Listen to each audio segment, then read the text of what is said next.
I have with me someone that his picture is hanging on the wall here in the studio, autograph picture. He reminds me of the good old days when boys were boys and men were men. He is America's favorite sheriff out of Milwaukee. Milwaukee County Sheriff David A. Clarke Jr. is with me. He has served more than 36 years in Milwaukee law enforcement. Isn't that amazing? 36 years. When he was a homicide detective, Milwaukee PD made arrests in more than 80% of murder cases, well above the national average of 60%. I was surprised to discover that the arrest of murders nationally was only 60%. That means 40% of people are getting away with it. That's interesting. He has been elected 4 terms as sheriff of Milwaukee County since 2002. Most recently, in 2014, winning his election by nearly 80% margin. It sounds like this is someone that should be running for president of the United States of America. Sheriff Clarke, welcome to the show, sir. Welcome back to the show. Thank you for coming on. Jesse, it's a pleasure to be with you and your listeners. Thank you for that wonderful introduction. I'm humbled by that. And I mean it, too. It's amazing. You know, I was surprised that nationally an average of 60% of people who committed murders are arrested, but the rest are getting away with it. Whereas in your county, in your town, 80% of murder cases were arrested. People were arrested. Why is it so low nationally? Well, that's a good question. If I had that answer, I'd probably be doing something different. But what that means, and for the listeners, is that 40% of those people are still walking the streets. And many of those then go on to kill again, because once you kill, psychologically you get over that threshold that the human mind has to control that urge, and then it becomes easier to do. So, I mean, even at 80%, you got to figure that 20% of the people who killed in Milwaukee in the time that I was working in the homicide division were still walking the streets. I'll give you another statistic. So far this year in Milwaukee, the city of Milwaukee anyway, we have 31 homicides compared to 13 at this time last year, and there's only been 12 arrests made, which means, you know, by simple math, 19 killers are still walking the streets in the city of Milwaukee, and that should be unnerving to anybody that lives there. I'm telling you, man. I want to, I was thinking about my producer and I was going over the show this morning, and we both want to know, is it possible that you can announce today here on this show that you will run for president next year? You know, Jesse, you were doing so well.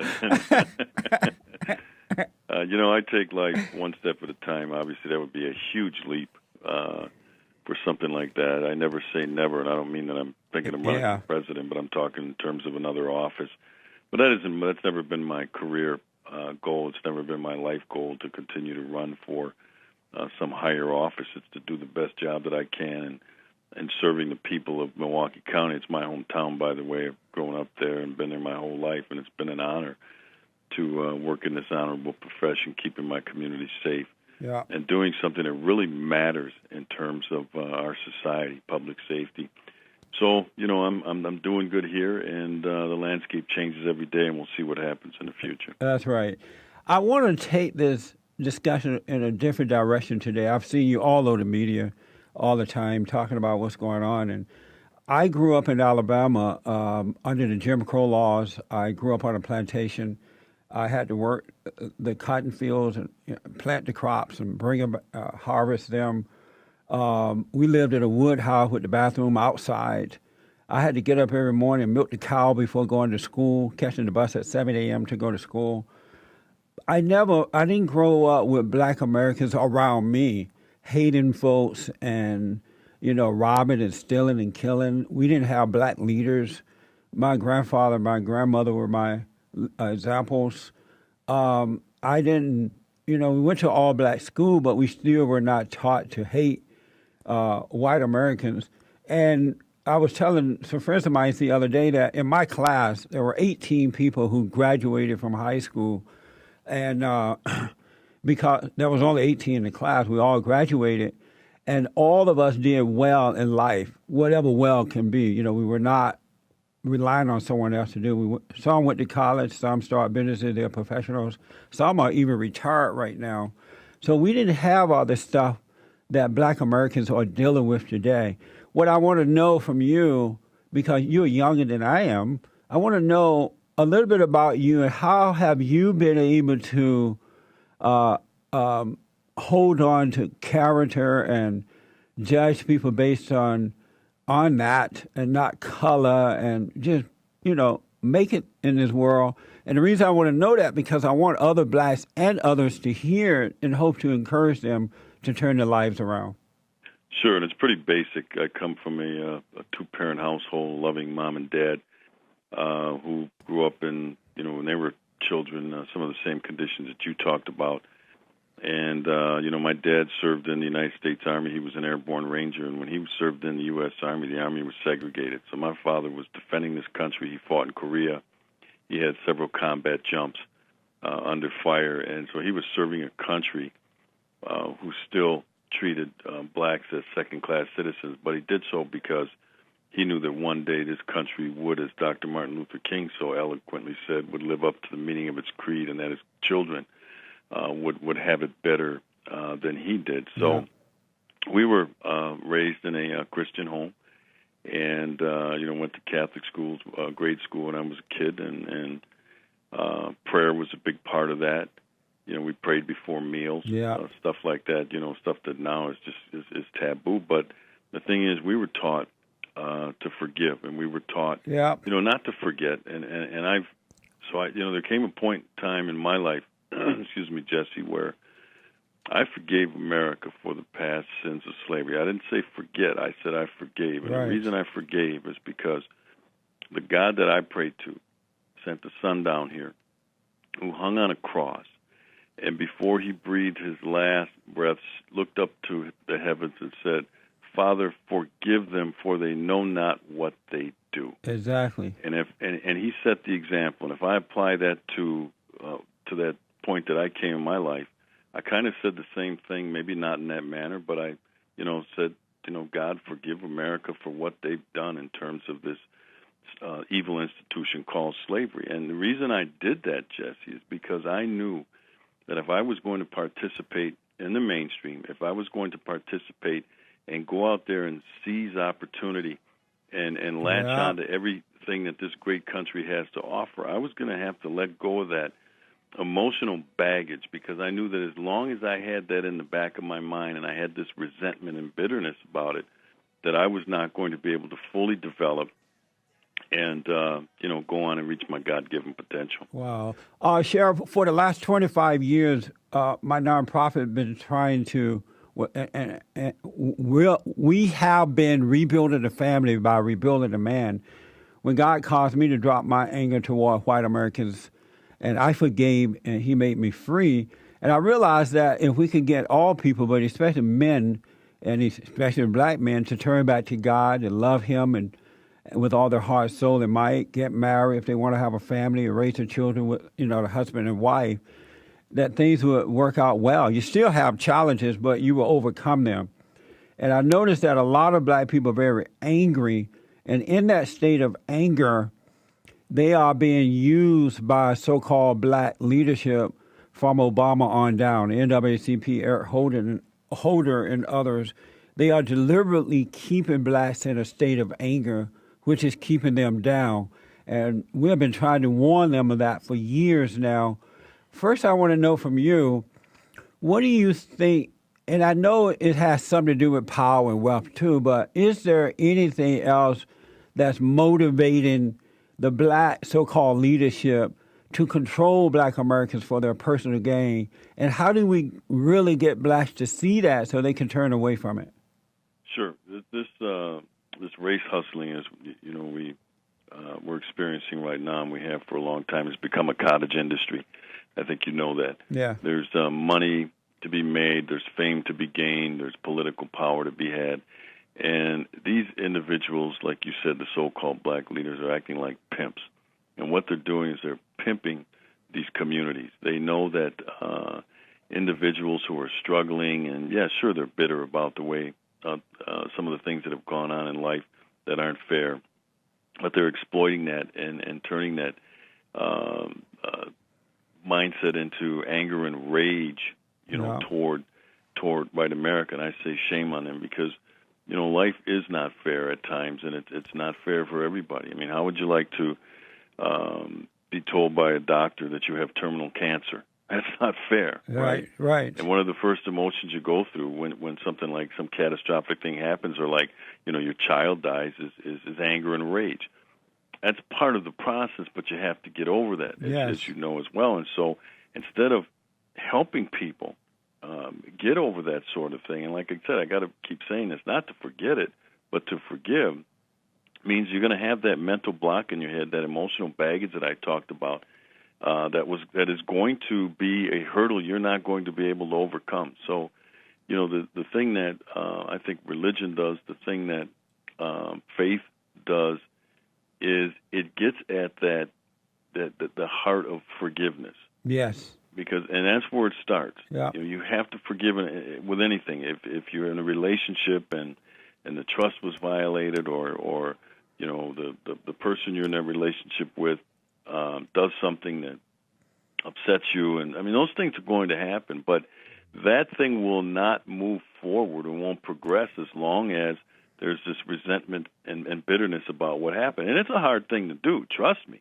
It is a very hard thing to do when you've been violated, when someone has breached that trust. But that's why I use that example of Jesus hanging on the cross. I mean, if he can do that under those circumstances, all he asks me to do is forgive him my heart. That's he right. He doesn't ask me to hang on a cross. That's right. He doesn't.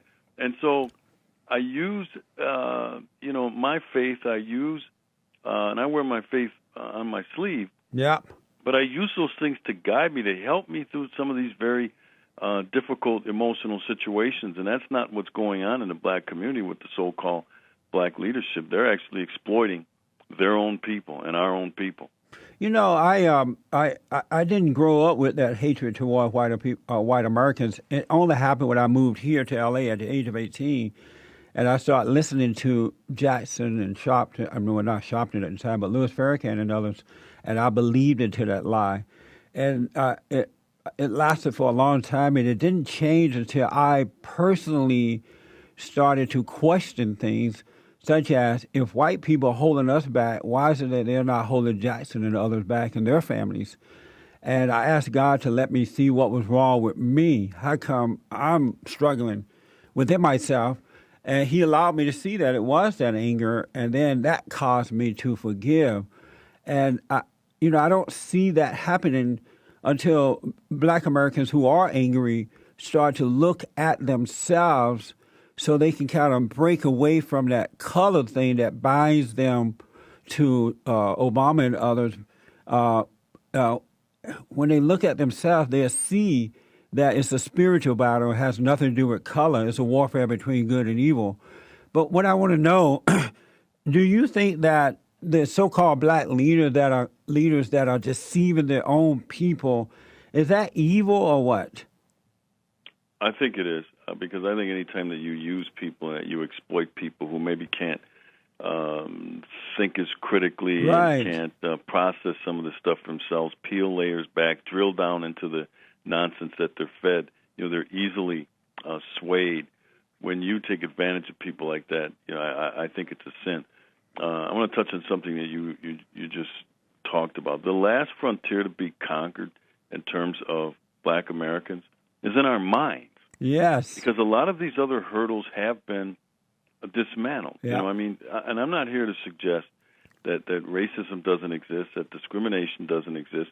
Of course it does. But you know what? It's very episodic now. It is not institutional. And we've forced this underground, where these things have to take place in very dark places, and they're easily identified. And when they are, you know what? It's white America that steps up and says, this stuff is wrong. What happened to this person in this particular situation was wrong, and then there's remedies to deal with it, where as when you were a young man, it was institutional. Jim Crow laws were institutional. Yeah. The racism and discrimination. So, shame on these individuals.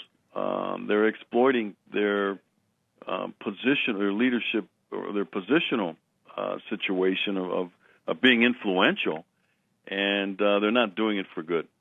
How do we get people to really, because you're absolutely right, but how do you get people to see that it's in the mind now? It's not real unless you believe the lie and act it out, then it become real. How do we get them to see that it is a mind trip now? Yeah, and I think, first of all, it starts with education, I believe. Yeah. And we're not doing a very good job of that in our urban K-12 public school systems. God has been, religion has been marginalized in our society, pushed off to the side. You can't talk about God in the public square and things like that. But I think education, and I think allowing voices like yours, like mine, and there are others, to counter that propaganda that we're hearing from the race hustlers, the race pimps, the race provocateurs. Our voices have to be elevated so that we give people two pieces of information. We give them the race hustler side, and then we give them the more objective side. And like I said, through that education where you teach people, here's how you process information. You gather it all in. Take it all in. Take what the Al Sharptons of the world is saying. Take what David Clarke is saying. And here's how you process it. Does he have any, has he done any research on this? Does he have anything that supports his position? Because when you ask that about Al Sharpton, the answer is no. The guy's just a race hustler. Yeah. All right. And so then you ask, what is that person getting out of it? Right? Al Sharpton, money to be made. He's developed a cottage industry and fame. What's Clarke getting out of it? I'm not getting anything out of this. Yeah. And so if you help people in terms of here's how you process, and then in the end, I always tell them, you don't have to believe what I'm saying. I say, I want you to come to this conclusion yourself, but don't do it because you're influenced by propaganda. Do it because you've done your homework. You've done your own independent research about these two voices here, and which one actually lines up more with what you truly believe, not what they're telling you. Sheriff, and I expect them to do that about me, too. You have a website or anything you want to give out to the folks? Sure. People could follow me on Twitter. My handle is @SheriffClarke, and that's CLARKE. Make sure you put the E on the end. And then I also have a website, thepeoplessheriff.com, all one strung together, thepeoplessheriff.com. And my quick question here is, how do you tell white people how to overcome fear? Because a lot of white Americans are afraid to speak the truth about what's really going on in the black community for fear of being called racist. And then the second short one is Loretta Lynch is up for confirmation right now for the next Attorney General. And Obama and others are using that as a race issue in order to manipulate the minds of the people again. So how do the whites overcome fear and tell black people how to look at this situation and see it for what it is so they can start overcoming hating folks? Yeah, very good question. And what I advise is to have an effective counter-argument. Usually what happens is a discussion is started, and when the person who has their facts together and has done their research and can put together an intellectually based conclusion or position starts to win that argument, the person who is losing resorts to personal attacks, and that's when the dreaded R word, racist, comes out. And so an example I gave the other day, Dick Durbin, senator out of Illinois, tried to call the Republicans in the Senate. They accused them of holding up the vote on the Loretta Lynch confirmation to be the next Attorney General, and that it was he hinted that there was racist intent there. Yeah. And he used the phrase the back of the bus, right. that thing that related to Rosa Parks and her courageous attempt to bring equality in terms of Jim Crow laws. And here's what I said I would have said to Dick Durbin if I would have been Mitch McConnell. I would have said, well, you know what, Mr. Durbin, that's kind of interesting because you, in fact, voted against the confirmation of Condoleezza Rice to be Secretary of State. You also voted against Janice Rogers Brown, another black female, to become a federal judge. So you should be the last person talking about moving somebody to the back of the bus. As a matter of fact, Mr. Durbin, if you were driving the bus that day that picked up Rosa Parks, her problem wouldn't have been having to sit on the back of the bus, because you would have drove right past her and left her standing on the bus stop. See what I mean by an effective counter? I love that. For him to do that, him of all people, talking about, well, let's get this, black attorney general confirmed or not confirmed, and there's racism involved. When and I know I've met Mitch McConnell, and he might be a lot of things, but one thing he's not racist. Right. And so that's how I advise is just come up with an effective counter argument. Don't get into don't fall. No, I'm not. Some of my best friends, because then you go into this clumsy. You start to say something clumsy like that, and just have an effective counter strategy. Do your homework. And I did my homework on Durbin, and I found out that he voted against Condoleezza Rice, one of the most gifted, not black people, gifted individuals walking the United States of America. She speaks like 7 languages fluently. She's got a PhD. I mean, she's very accomplished. How he could vote against her, and he did so on politics. Yeah, strictly on politics. So that's my advice to folks in dealing with that race card that comes out. Some people use it as if it's some sort of sport. That's how they play it. Sheriff David Clarke, we have gone way over the time that was scheduled allotted by you, and I appreciate your time. And I want Americans to wake up, especially Black Americans. And so I wanted to get as much out there from you to them as possible. And I appreciate your time, and thank you for loving what's right and standing up for what is right. Jesse, thank you for what you're doing. Thank you for allowing me to use your platform to get this message out. Yes, sir. Have a good day and be safe out there. God bless you, sir. And God bless you. Amazing. Sheriff David Clarke, folks. America's sheriff.